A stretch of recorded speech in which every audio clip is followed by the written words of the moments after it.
नमस्कार। तो आज हम समझेंगे कि इंडेक्स फंड में कैसे इन्वेस्ट करते हैं। उससे पहले हम समझेंगे कि ये इंडेक्स फंड होता क्या है। देखो, इंडेक्स फंड एक पैसिव फंड होता है। अब सवाल ये आता है कि ये पैसिव फंड होता क्या है। तो दो तरह के फंड्स होते हैं, एक्टिव फंड्स और पैसिव फंड्स। एक्टिव फंड्स को फंड मैनेजर्स एक्टिवली मैनेज करते हैं। वो अलग अलग इंडस्ट्रीज का और कंपनीज का एनालिसिस करते हैं और उसके बाद खुद डिसाइड करते हैं कि कौन से शेयर्स खरीदने हैं। तो एक्टिव फंड्स को फंड मैनेजर्स एक्टिवली मैनेज करते हैं, इसलिए उनका एक्सपेंस रेशियो ज्यादा होता है। यानी आपका फंड मैनेज करने के बदले में वो अच्छी खासी फीस चार्ज करते हैं, जो कि 1 से 2% के बीच में होती है।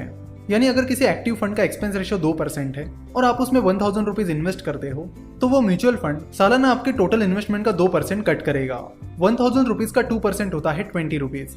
आपका फंड मैनेज करने के बदले में सालाना आपसे 20 रुपए चार्ज करेगा। अब पैसिव फंड्स की बात करते हैं। पैसिव फंड्स को एक्टिवली मैनेज नहीं किया जाता। इंडेक्स फंड पैसिव फंड का एक अच्छा एग्जाम्पल है। इंडेक्स फंड जो होता है वो अलग अलग इंडाइसेस में इन्वेस्ट करता है। सेंसेक्स, निफ्टी, ये सारे इंडाइसेस है। सो अगर कोई निफ्टी इंडेक्स फंड है तो वो फंड आपका पैसा निफ्टी में जो स्टॉक्स है उनमें उसके वेटेज के अनुसार इन्वेस्ट करेगा।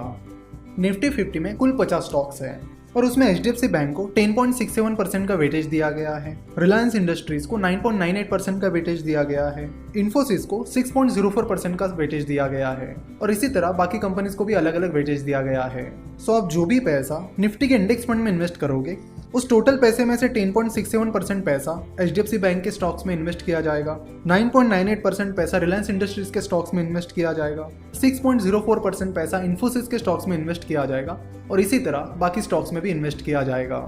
सो इंडेक्स फंड का काम होता है कि इंडाइसेस के परफॉर्मेंस को ट्रैक करना। जितना रिटर्न वो इंडेक्स दे रहा है उतना ही रिटर्न इंडेक्स फंड के जरिए लोगों को देना।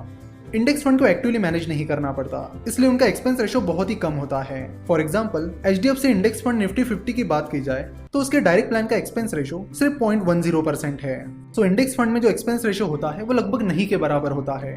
इंडेक्स फंड के इस कॉन्सेप्ट को मिस्टर जॉन बोगल ने स्टार्ट किया था। इंडेक्स फंड US और बाकी डेवलप्ड कंट्रीज में काफी फेमस है, पर वो अभी तक इंडिया में उतने फेमस नहीं हुए हैं।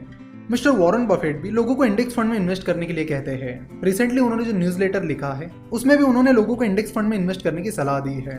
उनके उस न्यूज़लेटर की समरी भी हमने बनाई है, जिसे आप नीचे डिस्क्रिप्शन में दी गई लिंक पर क्लिक करके देख सकते हो।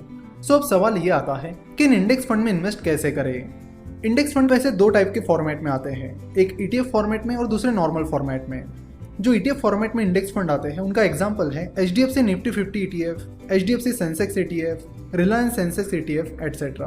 तो इन ETF इंडेक्स फंड में इन्वेस्ट करने के लिए आपको डीमैट अकाउंट खोलना जरूरी है और डीमैट अकाउंट खोलने के बाद आप इन ETF को खरीद सकते हो।